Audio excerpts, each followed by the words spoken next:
बिस्मिल्लाहिर्रहमानिर्रहीम, अस्सलाम वालेकुम।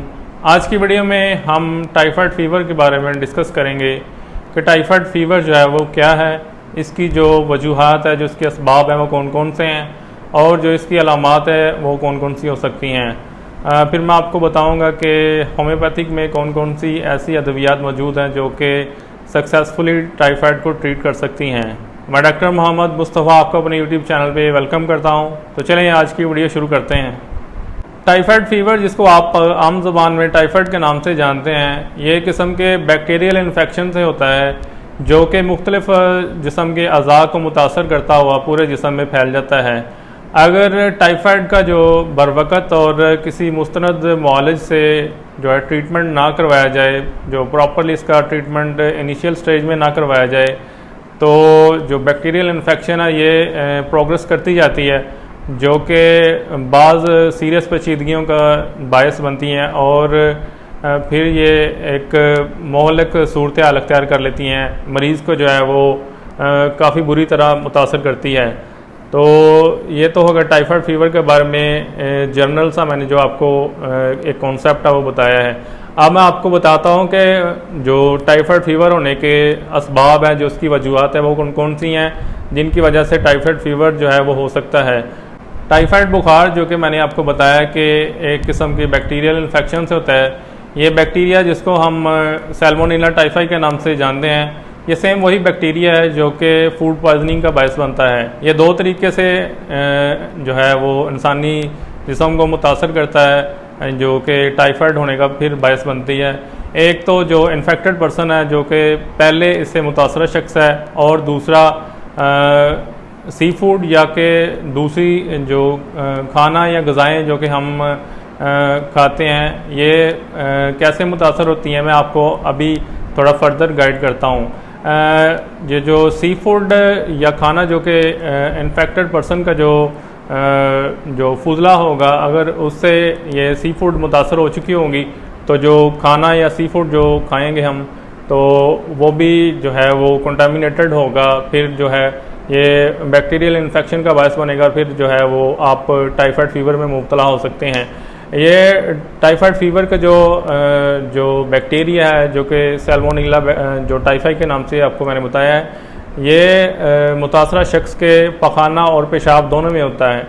अगर मुतासरा शख्स जो है, अगर पेशाब या पखाना कर चुकने के बाद अच्छे तरीके से साबुन से हाथ जो है वो धोएगा नहीं, अच्छी तरीके से अपने हाथ जो है वो सफाई नहीं करेगा, तो जब तक वो हाथों की सफाई नहीं कर लेता, तो तब तक अगर वो किसी भी खाने वाली चीज़ को, खाने को या पीने वाली चीज़ को अगर वो हाथ लगाएगा, तो वो बैक्टीरिया जो है वो ट्रांसफ़र करने में जो है वो उसका जो है वो उसको मदद मिलेगी।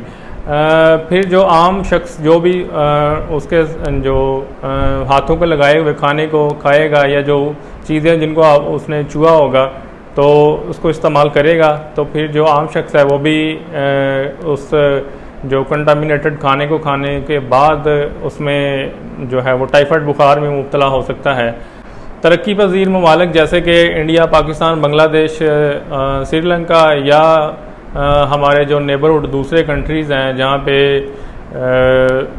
जो सैनिटेशन का इतना अच्छा सिस्टम नहीं है, पुअर सैनिटेशन सिस्टम होने की वजह से जो कंटामिनेटेड जो वाटर है वो इस्तेमाल करने से, चाहे उससे हाथ मुंह धोने से या पीने से, आप जो है ये टाइफाइड को दावत दे रहे हैं। तो आप बेहतर यही है कि अपने जो पानी आप पीने के लिए या जो हाथ मुंह धोने के लिए इस्तेमाल करें, वो साफ़ सुथरा पानी इस्तेमाल करें, तो आप इस तरीके से आप टाइफाइड से बच सकते हैं। इसके अलावा टाइफाइड जो फ़ीवर का जो बैक्टीरिया है, ये ऐसी सब्जियां या फल खाने से हो सकता है जो कि जिनकी फर्टिलाइजेशन के लिए इंसानी फुजला या कि इन्फेक्टेड पर्सन का फुजला अगर उनको जो है फर्टिलाइज़ करने के लिए इस्तेमाल हुआ होगा, तो टाइफाइड जो है वो हो सकता है, इसका बायस बन सकता है। इसके अलावा कंटामिनेटेड जो मिल्क है उसकी सप्लाई जो है ये बैक्टीरियल इन्फेक्शन का बायस बन सकती है। ये इसकी जो बड़ी वजूहात है जो मैंने आपके साथ शेयर की हैं। अब जो इसकी मोस्ट इम्पॉर्टेंट जो पार्ट है वो ये है कि इसकी कौन कौन सी सिम्टम्स हैं। आपको कैसे पता चले कि आपको जो है वो टाइफाइड फ़ीवर तो नहीं हुआ हुआ। तो मैं आपको अब एक एक करके टाइफाइड फीवर की जो है वो अलामात बताता हूँ कि कौन कौन सी अलामात हो सकती हैं।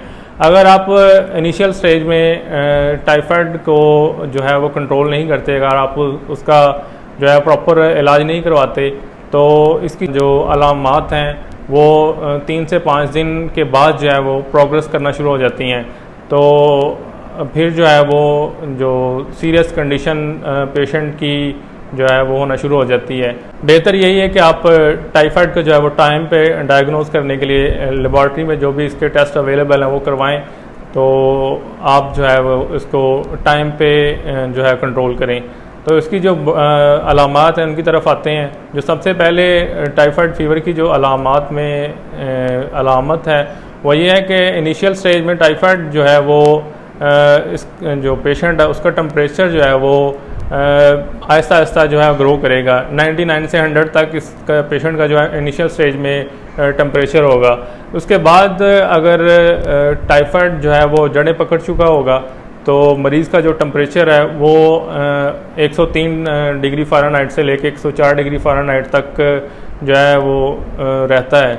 जो मरीज़ का टेम्परेचर है वो जो शदीद सूरत हाल अख्तियार कर चुका होता है। टाइफाइड फीवर में मुब्तला जो शख्स है उसको जो है वो कब्ज़ का भी मसला रहता है। इसके साथ साथ जो उसका पेशेंट है उसको कफ भी होती है, हेड एच जो है वो शदीद किस्म की होती है, शदीद किस्म का सर दर्द जो टाइफाइड पेशेंट होगा उसको होगा।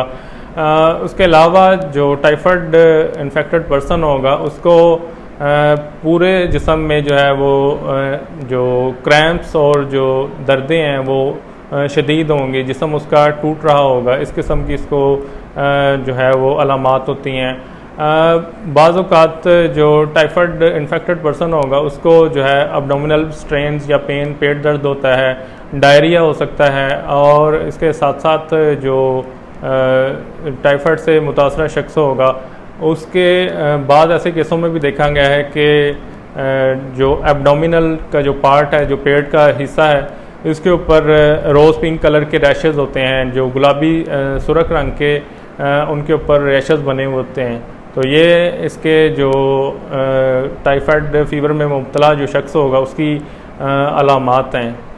अब जो मोस्ट इम्पॉर्टेंट पार्ट इस वीडियो का है वो ये है कि हमारे पास वो कौन सी ऐसी होम्योपैथिक में अद्वियात मौजूद हैं जो कि टाइफाइड को सक्सेसफुली ट्रीट कर सकती हैं। जी हाँ, अल्हम्दुलिल्लाह होम्योपैथिक वे ऑफ ट्रीटमेंट में ऐसी अद्वियात मौजूद हैं जिनके इस्तेमाल से आप टाइफाइड से जो है मुकम्मल तौर पर निजात हासिल कर सकते हैं। सबसे पहले जो आपने मेडिसिन लेनी है वो आपने आर्सेनिक एल्बम लेनी है। ये टाइफाइड को क्योर करने के लिए बहुत ही अच्छे नताइज देने वाली मेडिसिन है। आर्सेनिक एल्बम आपने 30 CH पोटेंसी में लेनी है। ये पेशेंट को आपने 2-2 घंटे के वक्फे के बाद देनी है। 3 ड्रॉप 1 घूंट पानी में मिक्स करके 2-2 घंटे के वक्फे के बाद देनी है। ये पहले जो है वो 2 से 3 दिन देने हैं। फिर उसके बाद देखें कि आप मरीज़ का जो टेम्परेचर है वो कितना रह रहा है, बॉडी टेम्परेचर कितना है। अगर बॉडी टेम्परेचर कम होना शुरू हो गया तो आप इसी तरह जो है वो आर्सेनिक एल्बम की डोजेस जो है वो उसको ड्यूरेशन को कम कर दें। पहले दिन जो है वो 2 दिन आपको मैंने बताया कि 2-2 घंटे के वक्फे से आपने 6 बार जो है वो एक दिन में खुराकें देनी है। तो उसके बाद जो है आपने दिन में फिर 3 बार कर देनी है। 3 बूंद सुबह, 3 दोपहर, 3 शाम को जो है 1 घूंट पानी मिक्स करनी है। लेकिन अगर आपको जो मरीज़ का टेम्परेचर जो है वो उसमें कमी नज़र नहीं आ रही तो फिर आप जो है आर्सेनिक एल्बम को वहाँ पे रोकें। फिर आपने पेशेंट को सल्फ़र 200 पोटेंसी की आपने 1 डोज देनी है। ये आपने 5 कतरे जो है वो मरीज़ को दिन में एक ही बार 1-2 घूंट में पानी मिक्स करके पिलानी है, और उस दिन जो है आपने कोई भी दूसरी मेडिसिन नहीं मरीज़ को देनी। उसके फिर नेक्स्ट डे आपने फिर आर्सेनिक एल्बम 30 CH पोटेंसी को फिर कंटिन्यू करना है। 3 ड्रॉप जो है वो फिर आपने 3 से 4 बार दिन में पिलाने हैं। ये फिर आपने ऐसे ही 3 से 4 दिन जो है कंटिन्यूसली देनी है। उसके बाद आप टेम्परेचर देखेंगे मरीज़ का, अगर तो कम हुआ है तो फिर तो ठीक है, लेकिन अगर कम ना हुआ हो तो फिर आपने वहाँ पे उसको रोक देना है। और सोराइनम आपने लेनी है ये 200 पोटेंसी में, इसकी भी फिर आपने 1 डोज देनी है। ये 5 कतरे 1-2 घूंट पानी मिक्स करके पिलाने हैं। फिर आपने फिर जो है वो नेक्स्ट डे आर्सेनिक एल्बम को फिर दोबारा शुरू कर देना है। 30 CH पोटेंशियम आर्सेनिक एल्बम, जैसे मैंने आपको बताया, 3 ड्रॉप जो है 1 घूंट पानी में मिक्स करके फिर आपने दिन में 3 बार पिलानी है। तो इंशाल्लाह जो आपका टाइफाइड फीवर का जो मसला है वो ठीक हो जाएगा। अब दूसरी मेडिसिन मैं आपको उसकी सिम्टम भी बताता हूँ कि आपने कब देनी है। ये दूसरी मेडिसिन है बैप्टीशिया 200। ये 200 पोटेंसी में आपने लेनी है। ये अगर टाइफाइड के साथ पेशेंट को डायरिया है, बदबूदार असाल आ रहे हैं और अगर पेशेंट को जो है वो बेहोशी की हालत होगी हो तो और उसको जो है बेहोशी से जगाना मुश्किल हो गया हो, तो आप जो है बैप्टीशिया 200 दें। तो जो बेहोशी का उसका जो ड्यूरेशन है वो कम हो जाएगा। इनिशियल स्टेज में आप जो है बैप्टीशिया 200 जो है टाइफाइड फीवर के इनिशियल स्टेज में दें तो इंशाल्लाह ये शुरू में ही कंट्रोल कर देगा आपका टाइफाइड फीवर को। बैप्टीशिया 200 को आपने 2 बूंद सुबह 2 बूंद शाम को ऐसे टंग के ऊपर अप्लाई करने हैं। तो इस मेडिसिन का भी आपने जो है वो 1 माह तक कंटिन्यूसली लेना है। तो इंशाल्लाह जो टाइफाइड की इनिशियल स्टेज में अगर आप इसको शुरू कर देंगे तो टाइफाइड से आप जल्द निजात हासिल कर लेंगे। हमारे पास तीसरी मेडिसिन जो है वो जलसीमियम है। जलसीमियम 30 जो है ये टाइफाइड की इनिशियल स्टेज में दी जाती है। इसकी अलामात कुछ इस तरह से हैं कि अगर प्यास जो है उसकी कमी हो, प्यास नहीं होती, लेकिन पेशेंट को जो है वो सर दर्द शदीद होता है, मरीज़ जो है उसकी तबीयत कुछ इस तरह से होती है कि खामोश तबीयत होता है, किसी चीज़ से ताल्लुकी जो है उसको ज़ाहिर नहीं करता, लाताल्लुकी सी होती है, जज्बाती होती है, जिस्म कांपता है, कपकपाता है और इसके साथ साथ जो है उसका मरीज़ है उसको सर्दी भी लगती है, गनूदगी छाई रहती है। अगर ये अलामात हों तो आप पेशेंट को जलसीमियम 30 CH पोटेंसी में आपने लेनी है। ये आपने फिर जो है 3 कतरे सुबह दोपहर शाम जो है मरीज़ को टंग के ऊपर ऐसे अप्लाई करने हैं। तो इंशाल्लाह जो है टाइफाइड फीवर की सिम्टम्स जो है वो ठीक होना शुरू हो जाएंगी। आई होप कि आपको आज की वीडियो पसंद आई होगी। मैंने काफ़ी ब्रीफली जो है वो टाइफाइड की जो वजूहात, असबाब और जो अलामात और फिर जो उसका सक्सेसफुल होम्योपैथिक ट्रीटमेंट है वो बताया है। वीडियो पसंद आई तो लाइक करें, दोस्तों के साथ शेयर करें। वीडियो से रिलेटेड कोई क्वेश्चन हो, कन्फ्यूजन हो तो आप कमेंट सेक्शन में आप ज़रूर पूछें। अभी तक आपने सब्सक्राइब नहीं किया चैनल तो ज़रूर सब्सक्राइब करें और बेल आइकन पर प्रेस करें ताकि जो आने वाले लेटेस्ट वीडियोज़ हैं उनके नोटिफिकेशन आप तक बर वक्त पहुँचते रहें। Thank you for watching. अल्लाह हाफिज़।